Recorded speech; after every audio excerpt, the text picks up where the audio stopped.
നെല്ലുവായ് ശ്രീ ധന്വന്തരി ക്ഷേത്രത്തിലെ വൈകുണ്ഠ ഏകാദശി മഹോത്സവത്തിനോടനുബന്ധിച്ചുള്ള കലാ സാംസ്കാരിക പരിപാടികളുടെ ഉദ്ഘാടനം പ്രശസ്ത സിനിമാ ഗാന രചയിതാവ് കൈതപ്രം ദാമോദരൻ നമ്പൂതിരി നിർവഹിച്ചു.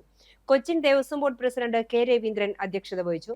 ദേവസ്വം റവന്യൂ ഇൻസ്പെക്ടർമാരായ A Ranjini, P B Biju, Thiruvallomala group assistant commissioner K N Deepesh, ക്ഷേത്രം ഉപദേശക സമിതി പ്രസിഡന്റ് അഡ്വക്കേറ്റ് ബിനു ചന്ദ്രൻ, ഉപദേശക സമിതി secretary C S Baiju, Devaswom officer G Sreeraj എന്നിവർ സംസാരിച്ചു.